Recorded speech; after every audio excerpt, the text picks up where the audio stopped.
Lahab. Abu Lahab itu kan kalau ditanya, ya Abu Lahab, saya ingin tanya, Muhammad itu apa Rasul? Oh iya Rasul dia. Oh, ngaku dia. Dia ngaku. Tapi dia tidak mau untuk mengucap kalimat secara terus terang. Kenapa? Karena dia untuk menjaga wibawa mereka di hadapan masyarakat pada waktu itu. Karena orang yang menjadi orang Islam di Mekah pada waktu itu termasuk orang-orang yang hina, orang-orang bodoh mereka. A'udzu billahi minasy syaithanir rajim. Bismillahirrahmanirrahim. Assalamualaikum warahmatullahi wabarakatuh. Alhamdulillahirabbil alamin. Alhamdulillahillazi anzala sakinatan fi qulubil mu'minin yazdadu imanan ma'a imanihim.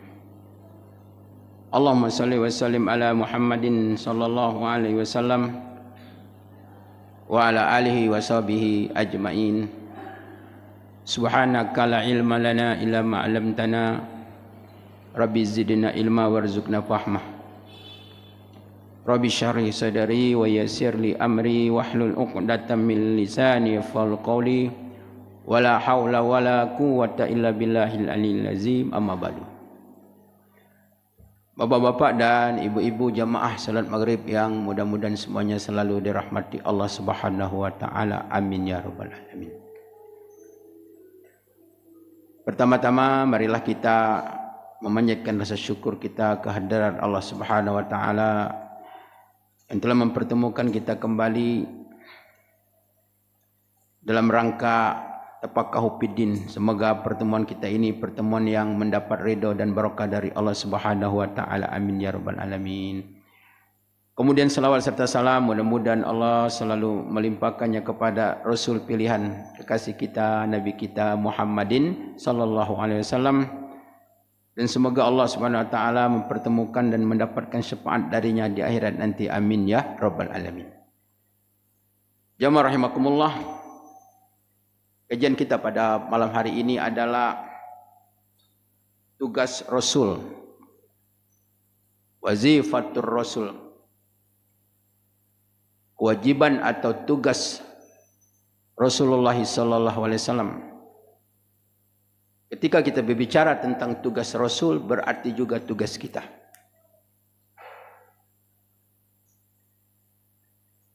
Karena apa yang dilakukan oleh para nabi dan rasul, maka itulah sebaik-baik amal yang dilakukan oleh manusia di atas muka bumi ini. Kalau kita kepingin ingin menjadi manusia yang baik dan lebih baik, maka marilah kita untuk melakukan apa yang dilakukan oleh para nabi dan rasul atau utusan Allah Subhanahu wa taala. Bapak Ibu rahimakumullah, ada beberapa hal yang merupakan tugas-tugas pokok. Pertama sekali kita bicara tentang Rasul pilihan, yaitu Nabi kita Muhammadin sallallahu alaihi wasallam.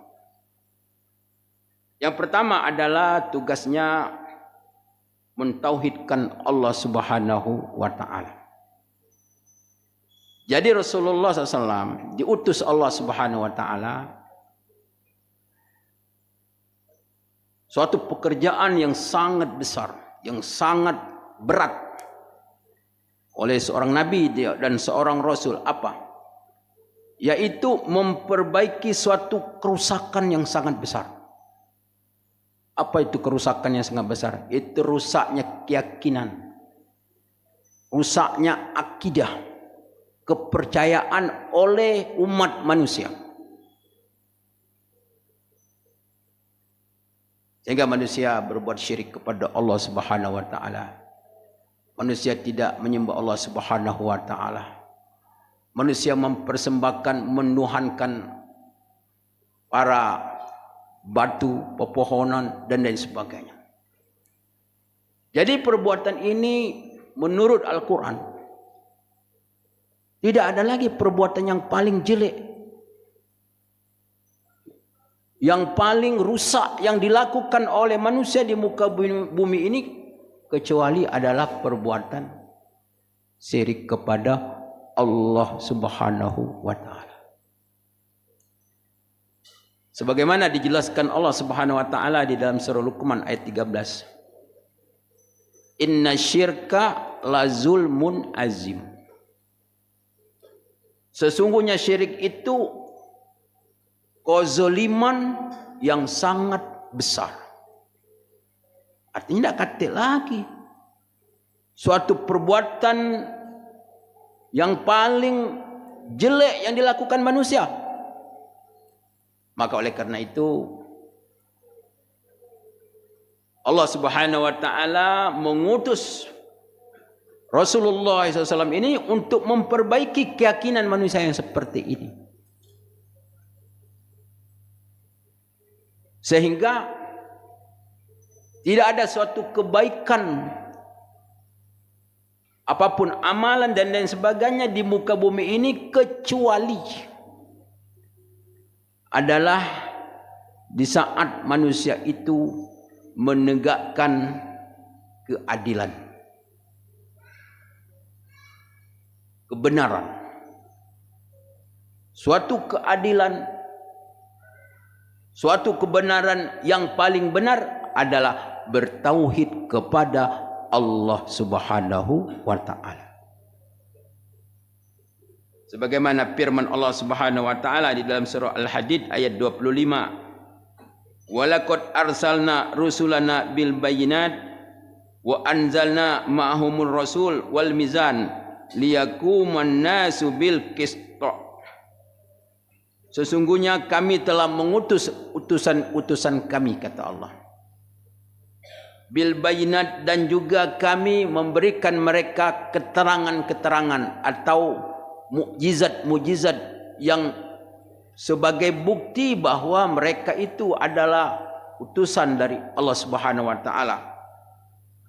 Wa anzalna ma'humul kitab, dan Allah menurunkan kepada mereka yaitu kitab-kitab. Wal mizan, dan mizan, timbangan-timbangan. Untuk apa? Liyakunan nasu bil qist, supaya manusia dapat menegakkan keadilan atau kebenaran. Maka kata ulama, terutama sekali adalah Syekh Fauzan Ibnu Fauzan, bahwa al-qist di sini atau hak di sini adalah tauhid kepada Allah Subhanahu wa ta'ala.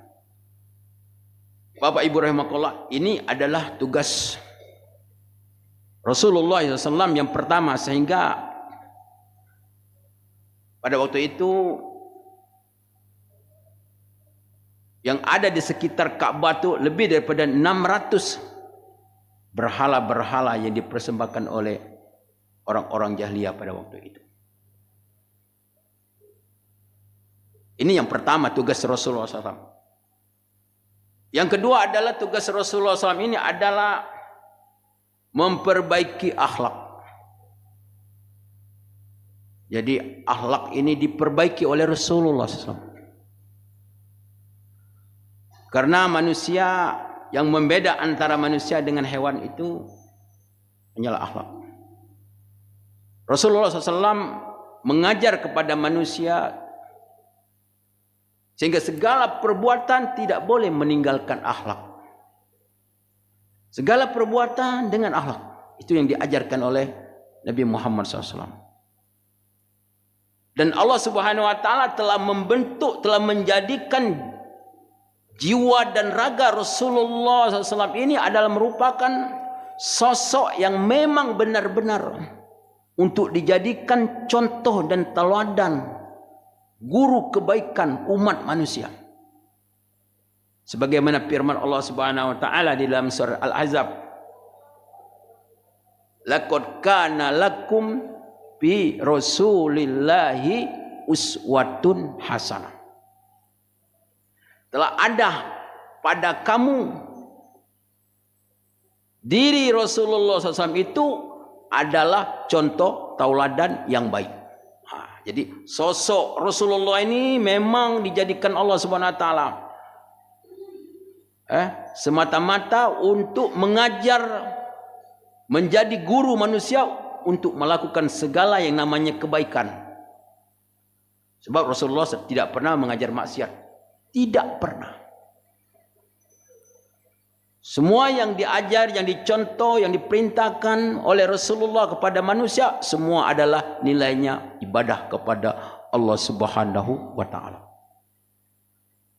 Jadi Rasulullah SAW ini mulai dari kecil dia sudah ditampakkan, sehingga waktu kecil Rasulullah SAW itu menjadi kebanggaan bagi keluarganya. Bukan main. Abu Lahab, Abu Jahal itu senang nian. Keponakan saya itu Muhammad, namanya Muhammad Al-Amin. Siapa yang gelar? Yang ngasih gelar? Mereka yang kasih gelar. Jadi Rasulullah SAW dari kecil itu sudah tampak akhlaknya, budi pekerti yang mulia. Jadi Allah Subhanahu wa taala kasih contoh yang baik, ini manusia yang baik. Bagi remaja, dia mencontohkan bagaimana remajanya Rasulullah SAW. Bagi seorang pedagang umpama atau orang bekerja dengan orang lain, bagaimana Rasulullah memberikan contoh. Bagi seorang ayah, bagaimana Rasulullah sebagai ayah teladan, sebagai kepala keluarga, sebagai suami yang baik, ada pada diri Rasulullah SAW. Bagaimana Rasulullah sebagai panglima perang, ada pada diri Rasulullah. Bagaimana Rasulullah sebagai kepala negara, ada pada diri Rasulullah SAW. Bagaimana Rasulullah sebagai hamba Allah, ibadahnya kepada Allah, ada pada diri Rasulullah. Semuanya cukup itu. Laqad kana lakum fi Rasulillahi uswatun hasanah. Uswatun hasanah. Sehingga akhlak Rasulullah SAW itu dipuji di dalam Al-Quran. Innaka la'ala khuluqin azim. Innaka, sesungguhnya engkau Muhammad, kata Allah, la'ala khuluqin azim, adalah sungguh mempunyai akhlak yang azim. Allah bilang azim akhlaknya Rasulullah sallallahu alaihi wasallam. Jadi Rasulullah SAW itu kalau ada orang tanya yang paling cakap itu, yang paling ganteng itu Rasulullah SAW atau Nabi Yusuf? Rasulullah apakah Nabi Yusuf? Jawabnya adalah Rasulullah sallallahu alaihi wasallam. Tetapi kegantengannya Rasulullah sallallahu alaihi wasallam itu, kata ulama, tenggelam, hilang karena akhlaknya yang mulia. Kalah gantengnya itu karena akhlak Rasulullah sallallahu yang mulia. Nah itu. Sehingga orang bertanya kepada istrinya Aisyah tentang akhlak Rasulullah SAW. Kata Rasulullah, khuluquhu Al-Quran. Akhlaknya Rasulullah itu adalah Quran. Quran hidup. Quran berjalan.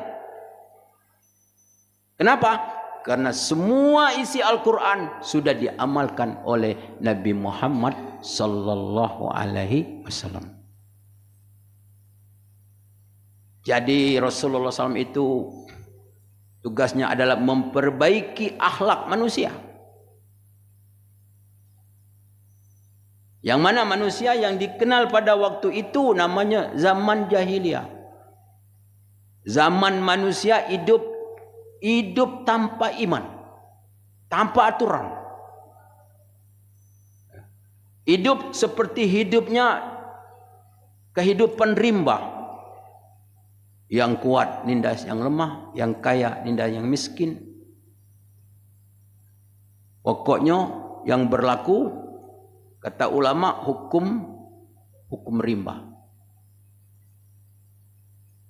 Sehingga dalam suatu ucapan Rasulullah SAW dikatakan, wa ma bu'istu liutammima illa liutammima makarimal akhlak. Dan tidaklah aku diutus, kata Rasulullah SAW, kecuali untuk memperbaiki akhlaknya manusia. Jadi seolah-olah Rasulullah SAW tugasnya itu adalah memperbaiki akhlaknya umat manusia pada waktu itu. Sehingga kata para ulama, bagaimana manusia yang begitu keras menjadi manusia yang lembut. Manusia yang sangat tidak beradab menjadi manusia yang beradab. Jadi ini tugasnya Rasulullah SAW, adalah untuk memperbaiki akhlaknya manusia. Karena akhlak ini merupakan buah daripada ajaran Allah Subhanahu wa taala. Sehingga merupakan standar di dalam hadis Rasulullah SAW dikatakan, akmalul mu'minina imanan akhluquhum khuluqan asanuhum khuluqan. Akmalul mu'minina imanan ahsanuhum khuluqan. Sempurnanya imannya seseorang, kata Rasulullah, adalah orang yang paling baik akhlaknya. Jadi standarnya keimanan itu bukan karena banyaknya sholat, karena banyaknya puasa, banyak amal dan itu, tetapi menurut Rasulullah SAW, kesempurnaannya keimanan dan keislaman, ketakwaannya seseorang itu dilihat dari sisi akhlak. Makanya penanaman akhlak dan budi pekerti ini sangat penting. Terutama sekali adalah kita hidup pada zaman yang mana krisis akhlak di segala sendi kehidupan. Seorang ayah tidak memiliki akhlak sebagai seorang ayah, seorang guru, seorang ulama, seorang pejabat, dan lain sebagainya. Mereka tidak mampu untuk memberikan contoh dan tauladan yang baik. Sehingga dikatakan pada zaman sekarang adalah krisis akhlak. Bahkan orang yang berakhlak itu dianggap orang aneh. Orang yang jujur dianggap aneh. Bapak Ibu rahimakumullah,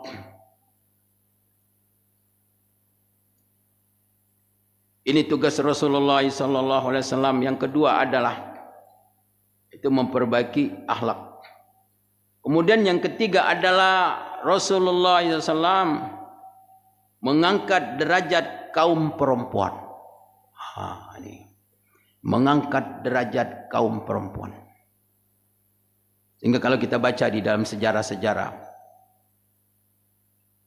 bagaimana zaman jahiliyah itu perempuan seperti tidak punya harga sama sekali. Orang merasa hina kalau punya anak perempuan. Perempuan seperti barang dagangan. Kembang dipakai, layu dibuang, diperjualbelikan. Ada seseorang istrinya 10, 100, 200, 300. Punya utang, tidak kebayar utang, kasih istri. Ini adat orang jahiliyah. Sehingga orang-orang yang mendapatkan anak perempuan dianggap hina. Kemudian Rasulullah SAW dengan membawa agama Islam. Allah menjelaskan di dalam Al-Quran, man amila sholiha min zakarin aw unsa wa huwa mu'min walanuhyiyannahu hayatan thayyibah. Barang siapa yang mengerjakan kebaikan, man amila sholihan min zakarin aw unsa, baik laki-laki maupun perempuan, wa huwa mu'min, dia beriman, maka kata Allah, kami beri kehidupan mereka dengan kehidupan yang baik. Jadi Allah Subhanahu wa taala tidak memandang manusia itu apakah dia laki-laki maupun perempuan. Tidak ada perbedaan di dalam Islam. Yang penting kemuliaan seseorang itu bukan ditinjau daripada laki-laki, ditinjau dari dia perempuan, tapi yang dilihat itu apakah dia beriman. Ya. Kemuliaan seseorang itu ditinjau dari segi perbuatannya. Walaupun dia seorang perempuan, kalau dia amalnya baik, dia mulia. Bagaimana Siti Maryam, ibunya Nabi Isa alaihissalam, dia menjadi wali Allah. Dia menjadi wali Allah. Dia perempuan. Dia mengalahkan laki-laki yang tidak beriman. Sampai-sampai dia mendapatkan makanan-makanan yang datang dari langit. Dijelaskan di dalam Al-Quran. Inilah kemuliaannya. Allah kasih kemuliaan kepada hamba-hambanya. Apakah dia laki-laki atau perempuan, itu sama saja. Jadi Islam itu tidak memandang laki-laki dan perempuan. Semuanya adalah sama di hadapan Allah. Kecuali yang membedakan manusia adalah takwanya kepada Allah Subhanahu wa ta'ala. Inna akramakum indallahi atqakum. Sesungguhnya kamu, inna akramakum, sesungguhnya orang yang mulia di antara kamu, kata Allah, di sisi Allah itu adalah siapa yang bertakwa di antara kamu. Apakah dia laki-laki ataupun perempuan. Tidak peduli. Jadi Rasulullah SAW ini adalah mengangkat derajat kaum perempuan. Sejak Rasulullah SAW diutus Allah sebagai Rasul, maka mulailah kaum perempuan menjadi berharga, sehingga dibebaskan dari namanya perbudakan, menjadi hamba sahaya dan lain sebagainya, dihapuskan oleh Islam. Walaupun dengan tahap bertahap, sedikit demi sedikit, alhamdulillah. Ini adalah tugas Rasulullah SAW. Tapi walaupun sampai sekarang ada juga orang yang tetap, yang tidak menjadikan Islam sebagai agamanya, sebagai pegangan hidupnya, ya tetap istrinya lebih dari 4. Bahkan kalau kita lihat di India tuh ada istrinya sampai 40 tuh kan, ada kan, istrinya 40 satu rumah, masya Allah, ngeri.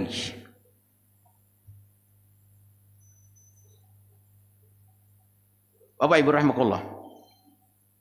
Kemudian tugas Rasulullah SAW berikutnya apa? Basyirau wa naziro.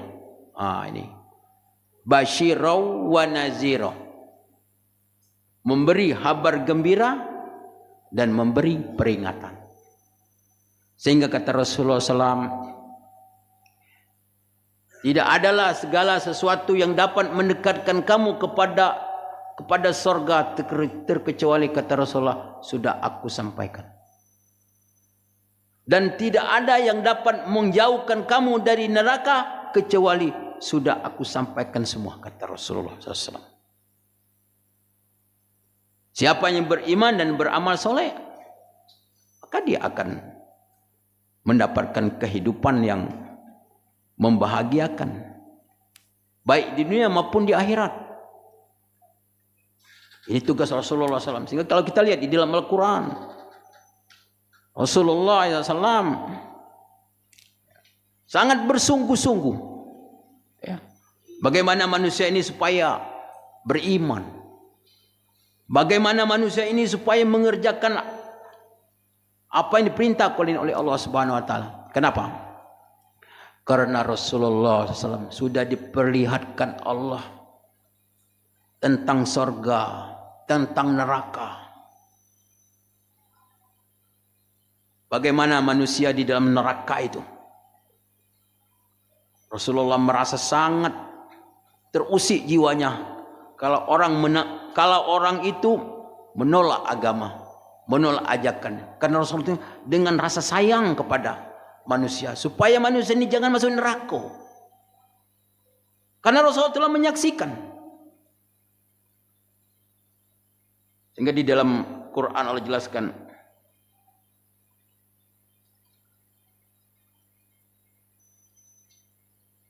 laqad ja'akum rasulun min anfusikum azizun 'alaihi ma anittum harisun 'alaikum bil mu'minina raufur rahim. Telah datang kepadamu seorang rasul dari kaummu, dan dia adalah sangat amat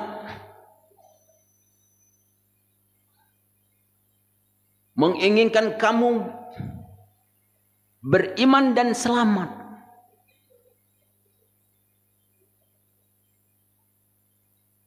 Dan dia mempunyai kasih sayang kepada orang-orang yang beriman. Ya Rasulullah, sifatnya Rasulullah, azizun alaikum mahrisun alaikum bil mu'minina, harisun alaikum, mempunyai satu keinginan yang sangat kuat supaya mereka ini menerima iman dan selamat di dunia dan akhirat. Jadi Rasulullah siang dan malam yang dipikirkan bagaimana manusia ini supaya menerima apa yang dia sampaikan. Tapi tugasnya hanyalah menyampaikan saja. Karena yang menerima atau yang tidak menerima itu adalah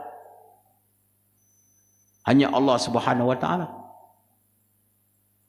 yang dapat membuka hati manusia, memberikan petunjuk serta taufik, sedar hidayah, hanya Allah Subhanahu Wa Taala. Jadi Rasulullah pertama, tugas Rasulullah Taala basyira, innal ladzina amanu wa amilus solihat lahum jannatul ma'wa nuzulam bima kanu ya'malun. Adapun orang-orang yang beriman dan beramal soleh, lahum jannatul ma'wa, tempat kembalinya kata Allah adalah surga. Disebabkan amal mereka, disebabkan amal yang mereka lakukan. Jadi mereka dapat surga itu ada sebab. Karena memang surga adalah rahmat Allah Subhanahu Wa Taala. Amal memang tidak bisa menentukan orang masuk surga. Tetapi katakan bima kuntum ta'malun, artinya Allah akan mendapatkan seseorang hamba untuk mendapatkan rahmat Allah Subhanahu Wa Taala itu ada sebab apa? Mengerjakan amal. Wa ammal ladzina fasaku fama'wakumun nar. Ini peringatan yang disampaikan Rasulullah. Wa ammal ladzina fasaku fama'wakumun nar. Adapun orang yang fasik, orang yang tidak beriman kata Allah,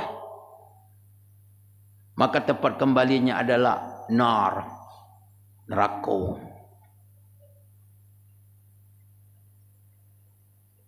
Ulama aradu ayakhruju minha u'idu fiha wa qila lahum zuqu azaba bima kuntum tukazzibun. Ketika mereka masuk neraka, mereka berusaha untuk keluar dari mereka. Mereka dikembalikan ke dalam neraka, kata Allah. Sambil mereka dikatakan, rasakanlah dengan apa yang kamu dustakan. Ini peringatan.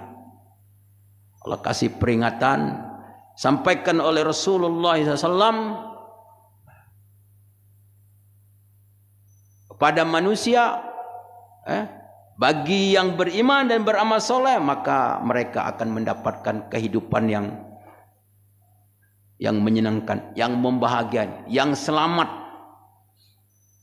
Tapi kata Allah, yang tidak beriman, yang mengerjakan kemaksiatan, yang hidup hanya mengikuti kehendak nafsu dan syahwatnya, ma'wakumun nar, tempat kembalinya adalah neraka. Kata siapa? Kata Allah. Fayafiru liman yasha wa yu'azzibu man yasha wallahu ala kulli syai'in qadir.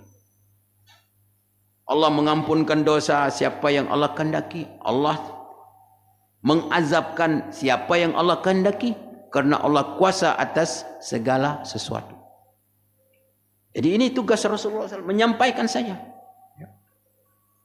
Sehingga manusia, dakwanya Rasulullah SAW ini adalah menjadi pilihan. Nak selamat sama dengan Rasul.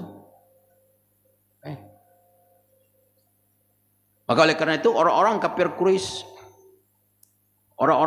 Quraisy, ada di antara mereka telah mengimani Rasulullah SAW, seperti Abu Bakar, Umar, Abu Lahab. Abu Lahab itu kan kalau ditanya, ya Abu Lahab,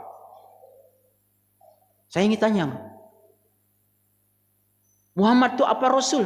Oh iya Rasul dia. Oh, ngaku dia.